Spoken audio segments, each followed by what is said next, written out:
আসসালামু আলাইকুম। এটিএন বাংলা সংবাদে সবাইকে স্বাগত জানাচ্ছি সীমা খান।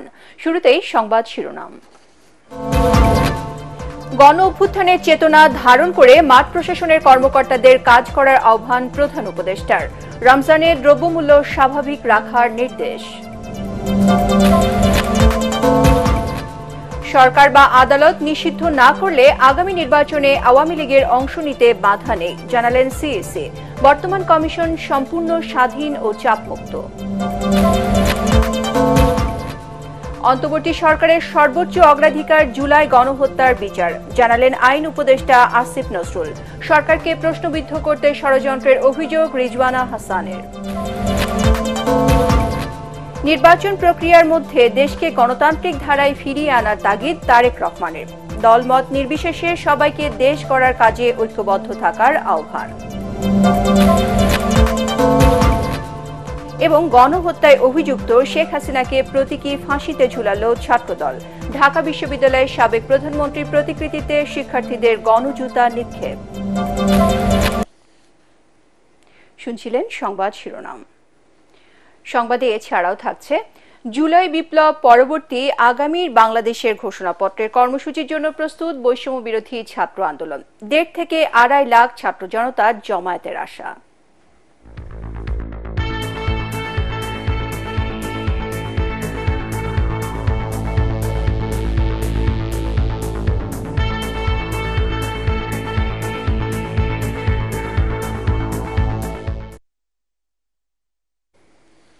এবারে বিস্তারিত। আসছে রমজানে দ্রব্যমূল্য স্বাভাবিক রাখতে মাঠ প্রশাসনের কর্মকর্তাদের নির্দেশ দিয়েছেন প্রধান উপদেষ্টা ডক্টর মোহাম্মদ ইউনূস। ভিডিও কনফারেন্সের মাধ্যমে 31 জেলার কর্মকর্তাদের সাথে মতবিনিময়ের সময় এই নির্দেশ দেন তিনি।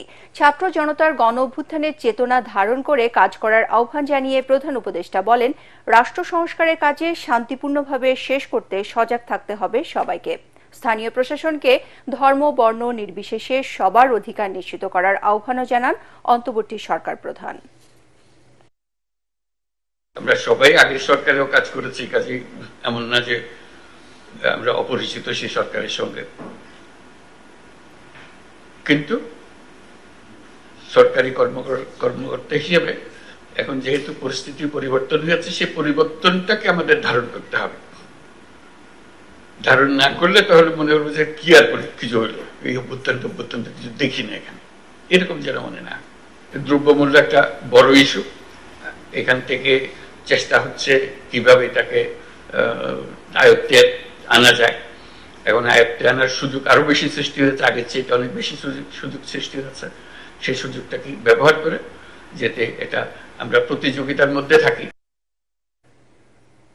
রাজনৈতিক সিদ্ধান্ত আদালত নিষিদ্ধ না করলে আগামী জাতীয় সংসদ নির্বাচনে আওয়ামী লীগের অংশ নিতে কোনো বাধা নেই বলে জানিয়েছেন প্রধান নির্বাচন কমিশনার এএমএম নাসির উদ্দিন। নির্বাচন কমিশন সম্পূর্ণ স্বাধীন এবং চাপমুক্ত বলেও জানান তিনি। সকালে চট্টগ্রাম সার্কিট হাউসে সাংবাদিকদের প্রশ্নের জবাবে সিইসি এসব কথা বলেন। চট্টগ্রাম থেকে আরো জানাচ্ছেন সৈয়দ তামিম মাহমুদ। সোমবার সকাল 10:30টায় চট্টগ্রাম সার্কিট হাউসে পৌঁছান প্রধান নির্বাচন commissioner AMM Nasir Uddin. Voter তালিকা হালনাগাদ ও ত্রয়োদশ জাতীয় সংসদ নির্বাচন নিয়ে আঞ্চলিক নির্বাচন কর্মকর্তা ও চট্টগ্রাম অঞ্চলের সকল জেলা উপজেলার নির্বাচন কর্মকর্তাদের সঙ্গে মতবিনিময় করেন তিনি। সভা শুরুর আগেই সাংবাদিকদের প্রশ্নের জবাবে সিইসি বলেন, আওয়ামী লীগকে নিষিদ্ধ করা না করার বিষয়টি রাজনৈতিক সিদ্ধান্ত। সরকার বা আদালত নিষিদ্ধ না করলে নিবন্ধিত কোনো দলেরই নির্বাচনে অংশ নিতে বাধা নেই বলেও জানান নাসির উদ্দিন।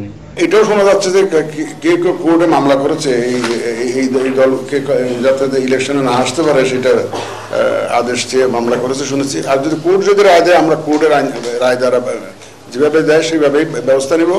এ সময় সিইসি বলেন, বর্তমান নির্বাচন কমিশন সম্পূর্ণ স্বাধীন, কমিশনের উপর কোনো চাপ নেই।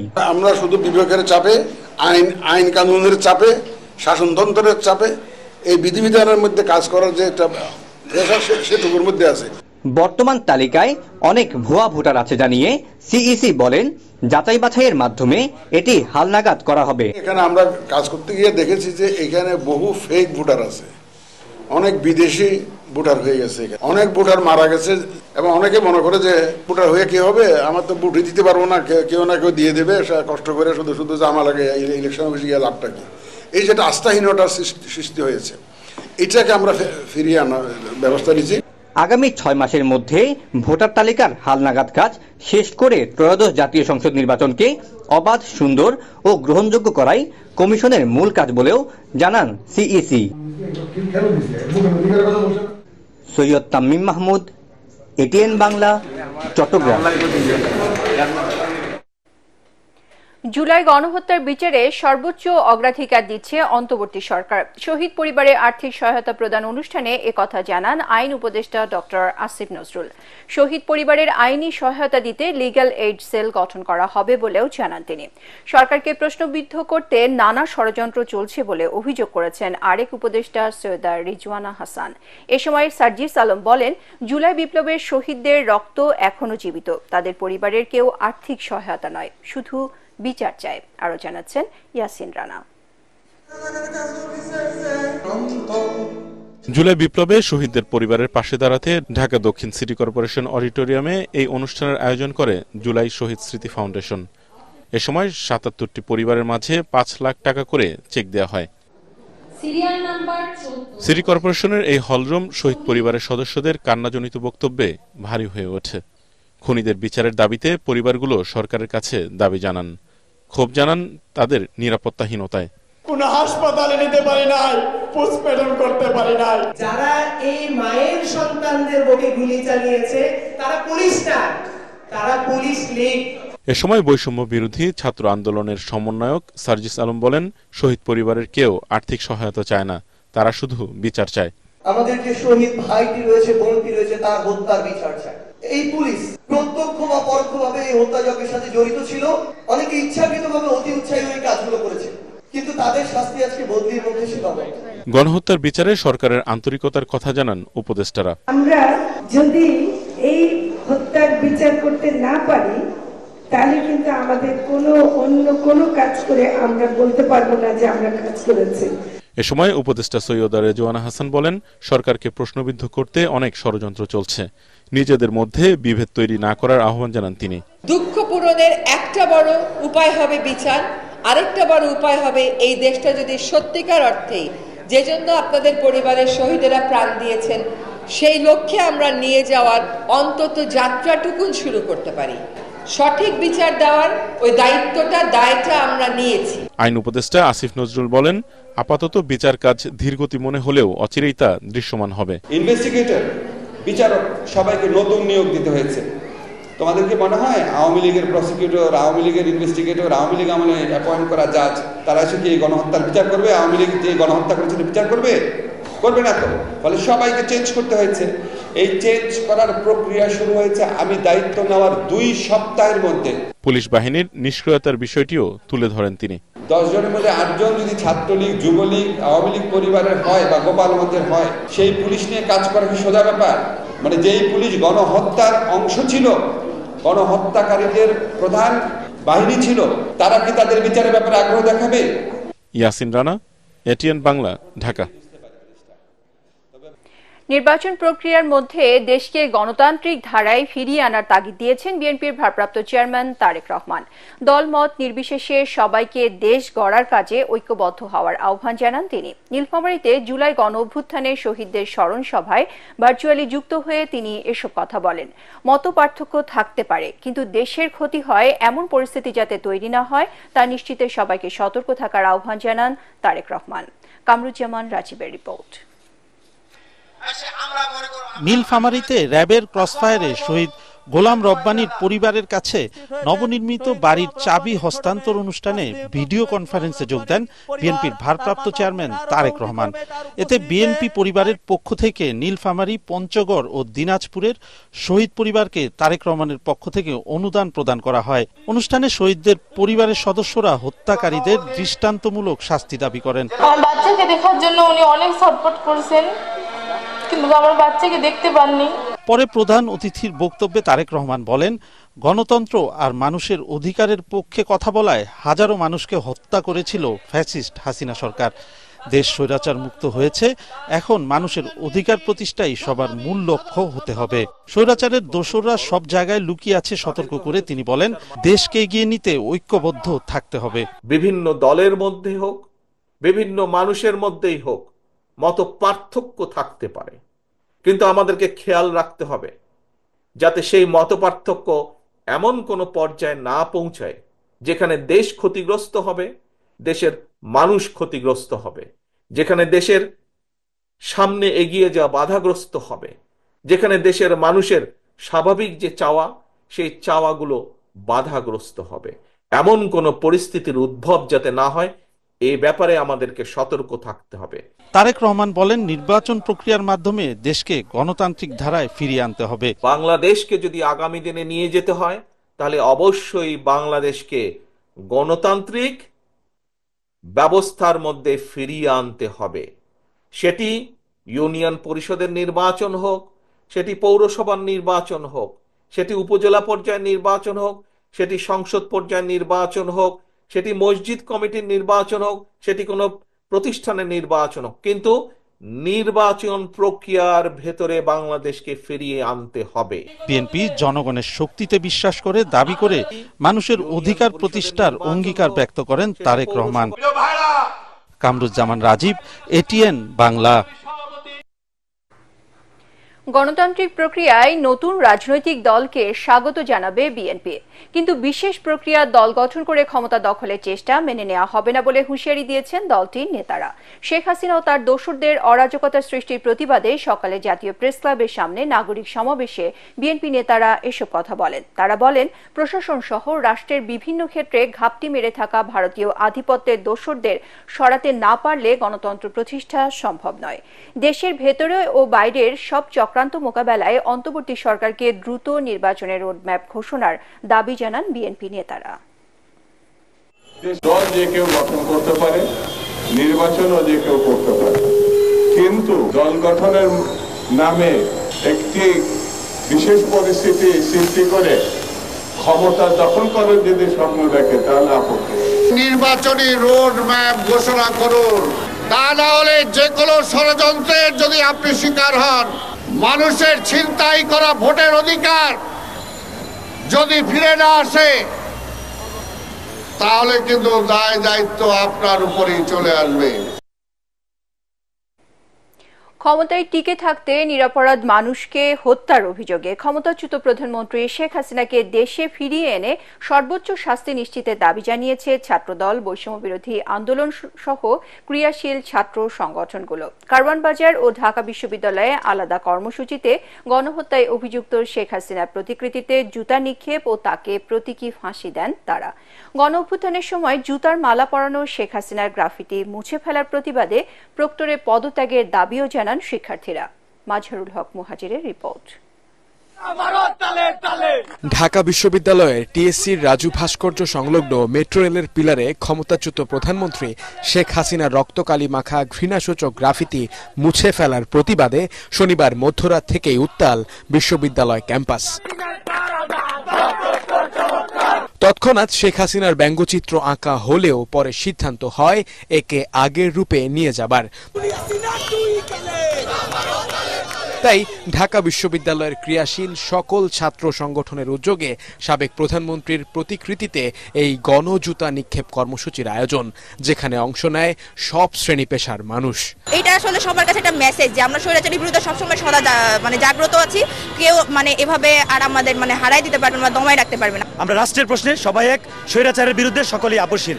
এই সরকারের কাছে আমাদের একটাই দাবি যে শহীদদের স্মরণে বা যা অন্যায় করেছে, লুটপাট করেছে, তা যোগ্য শাস্তি দেওয়া হোক, তাকে দেশে এনে। যদিও জুলাই বিপ্লবের গ্রাফিতি মুছে ফেলার ঘটনায় দুঃখ প্রকাশ করেছেন বিশ্ববিদ্যালয়ের প্রক্টর, তবুও তার পদত্যাগের দাবি তোলেন শিক্ষার্থীরা।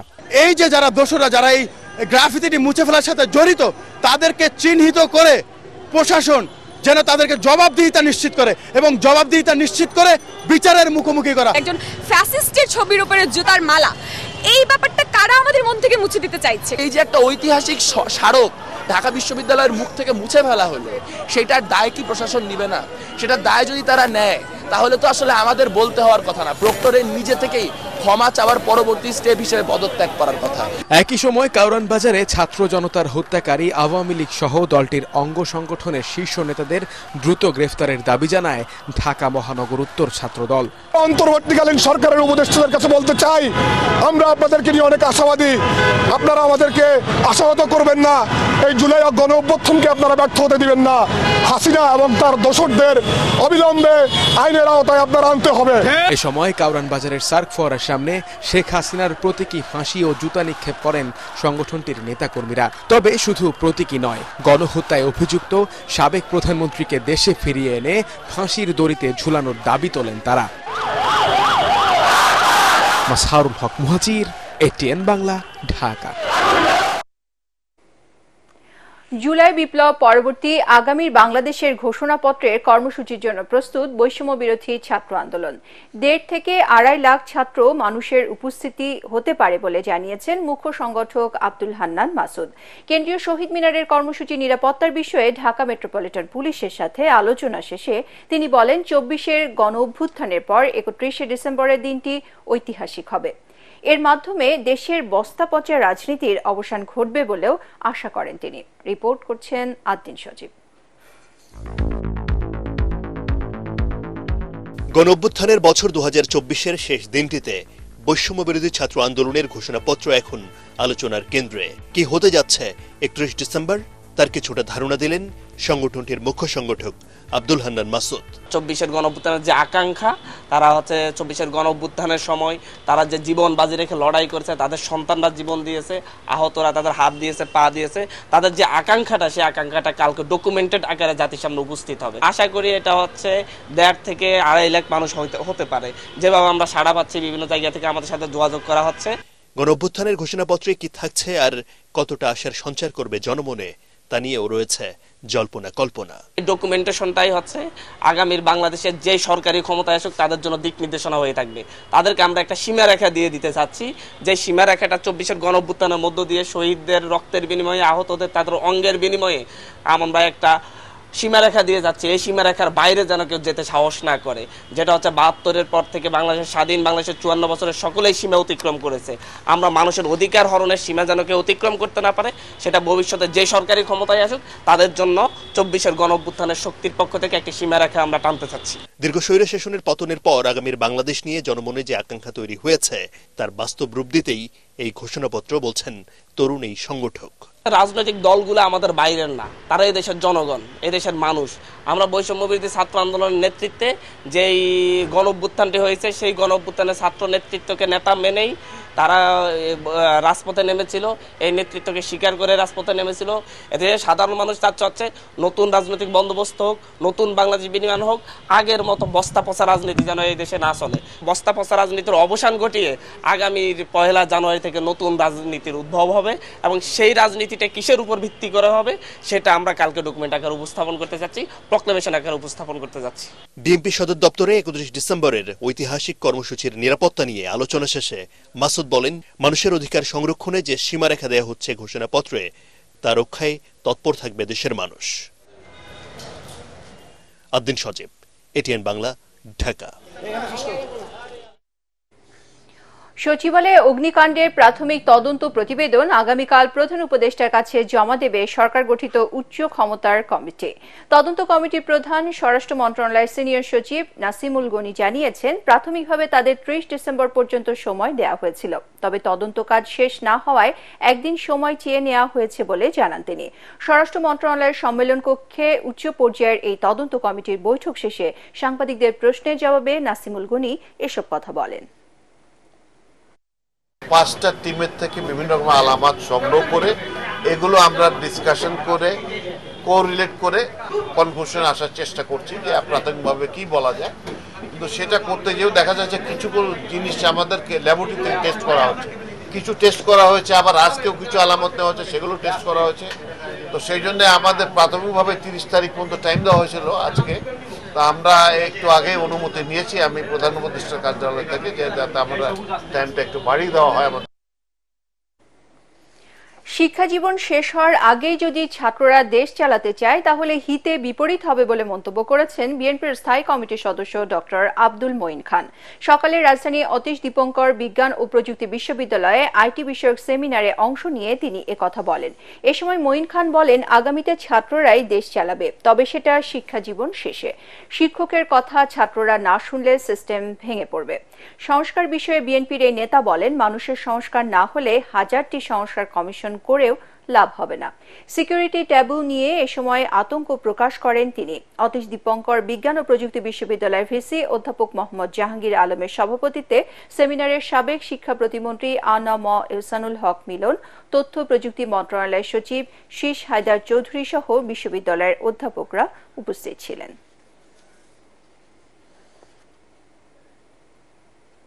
ভিসা প্রক্রিয়া সহজীকরণ সহ বাংলাদেশ থেকে দক্ষ ও কম দক্ষ জনশক্তি নিতে রাশিয়ার প্রতি আহ্বান জানিয়েছেন রাষ্ট্রপতি মোহাম্মদ শাহাবুদ্দিন। বাংলাদেশে নবনিযুক্ত দেশটির রাষ্ট্রদূত আলেকজান্ডার জি খোজিন বঙ্গভবনে পরিচয়পত্র পেশ করতে গেলে এ আহ্বান জানান তিনি। এ সময় রূপপুর পারমাণবিক বিদ্যুৎ কেন্দ্রের কাজ সময় মতো শেষ করতে তাগিদ দেন রাষ্ট্রপতি। খাদ্য নিরাপত্তার চ্যালেঞ্জ মোকাবেলায় দুই দেশকে একসাথে কাজ করার আহ্বান জানান তিনি। বাংলাদেশি শিক্ষার্থীরা যাতে রাশিয়ায় উচ্চশিক্ষার আরও বেশি সুযোগ পায় সে বিষয়ে প্রয়োজনীয় পদক্ষেপ নেওয়ার কথাও বলেন রাষ্ট্রপতি। তিনি আশা করেন, বাস্তুচ্যুত রোহিঙ্গা শরণার্থীদের নিজ দেশে ফেরত নিতে মিয়ানমারের ওপর চাপ অব্যাহত রাখবে রাশিয়া। বৈঠকে বাংলাদেশে দায়িত্ব পালনকালে রাষ্ট্রপতির সহযোগিতা আশা করেন নবনিযুক্ত রাষ্ট্রদূত। পোস্ট গ্রাজুয়েট ট্রেনি চিকিৎসকদের ভাতা বাড়িয়ে প্রজ্ঞাপন জারি করেছে সরকার। প্রজ্ঞাপন অনুযায়ী আগামী মাস থেকে তারা 30,000 টাকা ভাতা পাবেন। এরপর আগামী জুলাই মাস থেকে এই ভাতা পাবেন 35,000 করে। অর্থ মন্ত্রণালয়ের অর্থ বিভাগের উপসচিব সৈয়দ আলী বিন হাসানের সই করা প্রজ্ঞাপনে এসব তথ্য জানানো হয়। এতে বলা হয়েছে, Bangladesh college of physician and সার্জনসের FCPS প্রথম পর্ব পাশ করা অবৈতনিক প্রশিক্ষণার্থীদের মাসিক পারিতোষিক ভাতার হার বিদ্যমান 25,000 টাকা থেকে 20% বাড়িয়ে 30,000 টাকা নির্ধারণ করা হলো। এর আগে গতকাল আন্দোলনরত পোস্ট গ্রাজুয়েট ট্রেনি চিকিৎসকদের 4 সদস্যের প্রতিনিধি দলের সঙ্গে বৈঠক করেন স্বাস্থ্য মন্ত্রণালয় বিষয়ক প্রধান উপদেষ্টার বিশেষ সহকারী অধ্যাপক ডাক্তার সায়েদুর রহমান। সড়ক, রেল, নৌ ও আকাশপথ দুর্ঘটনামুক্ত বা নিরাপদ করার দাবি জানিয়েছে সেভ দ্য রোড নামে একটি সংগঠন। ঢাকা রিপোর্টার্স ইউনিটিতে সংবাদ সম্মেলনে বক্তারা বলেন, সড়কে আইন শৃঙ্খলা না মেনে চলার কারণে বিগত বছরগুলোতে ব্যাপক হারে দুর্ঘটনা ঘটেছে। তাই সড়ক, আকাশ, রেল ও নৌপথে নিরাপদে চলাচলের অধিকার রক্ষায় মালিক, শ্রমিক ও প্রশাসনের সচেতনতার উপর জোর দেন তারা। এ সময় দুর্ঘটনামুক্ত পথ দিবস ঘোষণা সহ 7 দফা দাবি জানান সংগঠনটির নেতারা।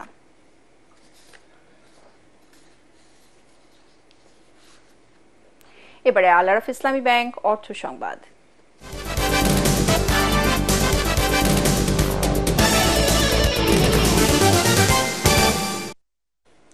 শ্রম আইন ও বিধিমালা সংস্কার এবং যথাযথ প্রয়োগের মধ্য দিয়ে শ্রমিকের নিরাপত্তা নিশ্চিত করার দাবি জানিয়েছে Bangladesh occupational safety, health and environment OSHE foundation.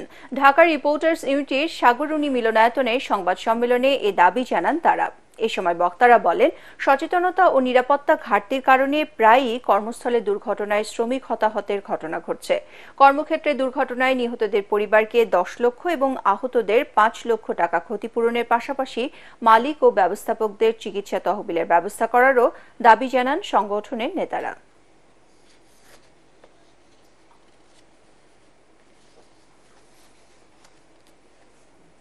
এবারে সন্ধানী লাইফ ইন্স্যুরেন্স আন্তর্জাতিক সংবাদ।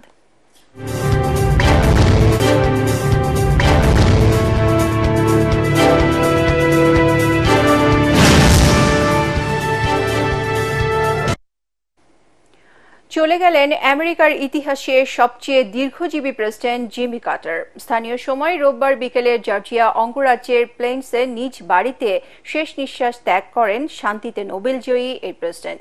জিমি কার্টারের মৃত্যুর খবর নিশ্চিত করেছে তার প্রতিষ্ঠিত কার্টার সেন্টার। তাকে অসাধারণ নেতা উল্লেখ করে শোক জানিয়েছেন প্রেসিডেন্ট বাইডেন। আরও জানাচ্ছেন Shariful Islam. Office of President of the United States. And will to the best of my ability. And will to the best of my ability. President হিসেবে জিমি কার্টারের দায়িত্ব পালন খুব একটা সুখকর ছিল না। অর্থনৈতিক দুরবস্থা ও কূটনৈতিক সংকট সামলাতে না পেরে এক মেয়াদের বেশি ক্ষমতায় থাকতে পারেননি তিনি। ডেমোক্র্যাট দল থেকে নির্বাচিত কার্টার 1977 থেকে 1981 সাল পর্যন্ত আমেরিকার প্রেসিডেন্টের দায়িত্ব পালন করেন। জনপ্রিয়তা হারিয়ে হোয়াইট হাউস ছাড়ার পর মানবিক নানা কর্মকাণ্ডের মাধ্যমে নিজের সুনাম ফিরিয়ে আনেন জিমি কার্টার। এজন্য 2002 সালে শান্তিতে নোবেল জিতে নেন সাবেক এই প্রেসিডেন্ট। 1924 সালের 1 অক্টোবর জর্জিয়ায় জন্মগ্রহণ করেন জেমস আল কার্টার জুনিয়র। তার বাবা ছিলেন একজন কৃষক। কিশোর বয়স থেকেই স্কুলে শিক্ষকতা করেন জিমি কার্টার। প্রেসিডেন্টের দায়িত্ব পালনেও শক্তিশালী নৈতিকতার চেতনা নিয়ে আসেন তিনি। কোনো রাগঢাক ছাড়াই নিজের ধর্মীয় বিশ্বাস প্রকাশ করতেন। এক পর্যায়ে কোটিপতি হন জিমি কার্টার। জর্জিয়া থেকে কংগ্রেস সদস্য নির্বাচিত হয়ে পরে গভর্নর হন। এরপর 1976 সালে জেরাল্ড ফোর্ডকে হারিয়ে আমেরিকার 39তম প্রেসিডেন্ট হন তিনি। গেল অক্টোবর মাসে 100তম জন্মদিন উদযাপন করেন কার্টার। 4 সন্তান ও 11 নাতি নাতনির সংসারে স্ত্রী রোসালিনকে হারিয়েছেন মাত্র 1 বছর আগেই। এর মধ্যেই শারীরিক নানা জটিলতায় ভুগছিলেন তিনি। অবশেষে দীর্ঘ জীবনের ইতি টেনে না ফেরার দেশে চলে গেলেন বর্ষিয়ান এই রাজনীতিবিদ। শরীফুল ইসলাম, এটিএন বাংলা। মহান বিজয় দিবস উপলক্ষে সৌদি আরবের জেদ্দায় প্রবাসী বরিশাল বিভাগীয় জাতীয়তাবাদী ঐক্য পরিষদের উদ্যোগে আলোচনা সভা অনুষ্ঠিত হয়েছে। ঐক্য পরিষদের সিনিয়র সহ সভাপতি নজরুল ইসলাম লিটনের সভাপতিত্বে কাজী নজরুল ইসলাম ফিরোজ ও এহসান হাবিব মাওলার যৌথ পরিচালনায় প্রধান অতিথি ছিলেন গাজী ওয়াহিদুজ্জামান লাভলু। ঐক্য পরিষদের প্রধান উপদেষ্টা মীর মনিরুজ্জামান তপন ছাড়াও বিশেষ অতিথি ছিলেন ঐক্য পরিষদের সাধারণ সম্পাদক তরিকুল ইসলাম সেন্টু। এ সময় মুক্তিযুদ্ধে বীরদের অবদানের কথা স্মরণ ও শহীদদের আত্মার মাগফিরাত কামনা করা হয়।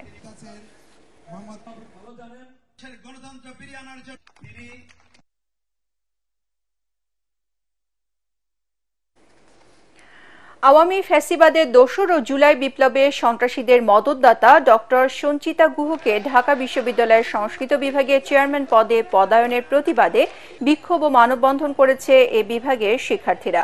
সকালে ক্যাম্পাসের কলা ভবনের সামনে তারা বলেন, আন্দোলনের সময় শিক্ষার্থীদের বিভিন্নভাবে হুমকি দিয়েছেন ডক্টর সঞ্চিতা গুহ। এছাড়াও ক্লাসে কোনো শিক্ষার্থী পর্দা করলে বা ধর্মীয় অনুশাসন মেনে চললে তাদের চিহ্নিত করে কম নাম্বার দিতেন তিনি। পরে 2 দফা দাবিতে ভিসি বরাবর স্মারকলিপি দেন সংস্কৃত বিভাগের শিক্ষার্থীরা।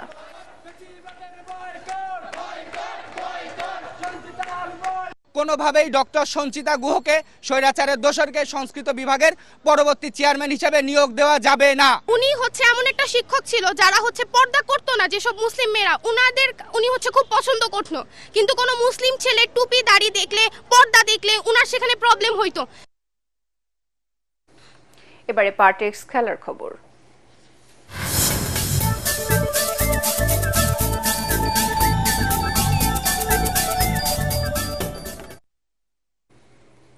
মাহমুদুল্লাহ রিয়াদ এবং ফাহিম আশরাফের অবিশ্বাস্য ব্যাটিং ঝড়ে বাংলাদেশ প্রিমিয়ার লিগ বিপিএল এর উদ্বোধনী ম্যাচে দুর্বার রাজশাহীকে 4 উইকেটে হারিয়েছে ফরচুন বরিশাল। মিরপুরে টসে হেরে ব্যাটিংয়ে নেমে 3 উইকেটে 197 রান তোলে রাজশাহী।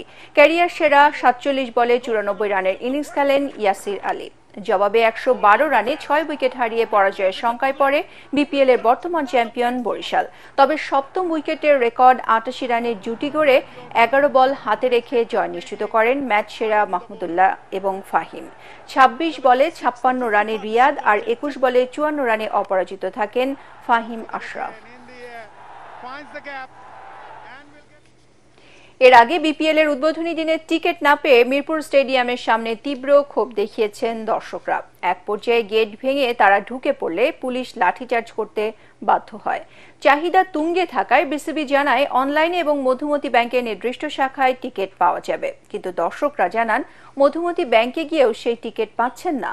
এতে ক্ষুব্ধ দর্শকরা স্টেডিয়ামের সামনে ভিড় করেন। বিভিন্ন স্লোগান দিয়ে স্টেডিয়ামের মূল ফটকের গেটের সামনে জড়ো হন। ধাক্কাধাক্কির এক পর্যায়ে গেট ভেঙে যায়। এরপর উত্তেজিত জনতা স্টেডিয়ামের ভেতরে ঢুকে পড়লে লাঠিচার্জ করে পুলিশ।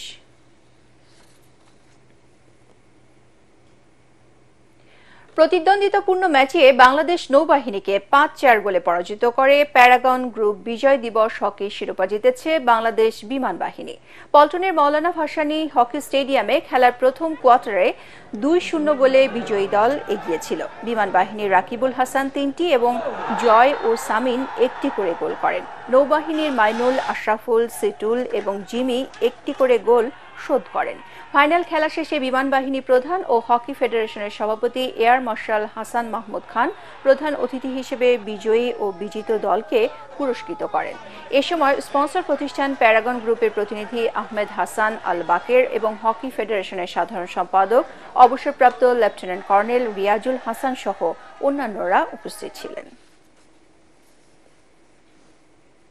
সংবাদ শেষ করার আগে শিরোনামগুলো জানিয়ে দিচ্ছি আরও একবার। গণ অভ্যুত্থানের চেতনা ধারণ করে মাঠ প্রশাসনের কর্মকর্তাদের কাজ করার আহ্বান প্রধান উপদেষ্টার। রমজানের দ্রব্যমূল্য স্বাভাবিক রাখার নির্দেশ। সরকার বা আদালত নিষিদ্ধ না করলে আগামী নির্বাচনে আওয়ামী লীগের অংশ নিতে বাধা নেই, জানালেন সিএসি। বর্তমান কমিশন সম্পূর্ণ স্বাধীন ও চাপমুক্ত। অন্তর্বর্তী সরকারের সর্বোচ্চ অগ্রাধিকার জুলাই গণহত্যার বিচার, জানালেন আইন উপদেষ্টা আসিফ নজরুল। সরকারকে প্রশ্নবিদ্ধ করতে ষড়যন্ত্রের অভিযোগ রিজওয়ানা হাসানের। নির্বাচন প্রক্রিয়ার মধ্যে দেশকে গণতান্ত্রিক ধারায় ফিরিয়ে আনার তাগিদ তারেক রহমানের। দলমত নির্বিশেষে সবাইকে দেশ করার কাজে ঐক্যবদ্ধ থাকার আহ্বান। এবং গণহত্যায় অভিযুক্ত শেখ হাসিনাকে প্রতীকী ফাঁসিতে ঝুলালো ছাত্রদল। ঢাকা বিশ্ববিদ্যালয়ের সাবেক প্রধানমন্ত্রীর প্রতিকৃতিতে শিক্ষার্থীদের গণজুতার নিক্ষেপ। পরবর্তী সংবাদ দেখার আমন্ত্রণ জানিয়ে এখনকার মতো শেষ করছি। এটিএন বাংলা সংবাদ ইউটিউবে দেখতে ব্রাউজ করুন youtube.com/ATN Bangla News। ধন্যবাদ সবাইকে।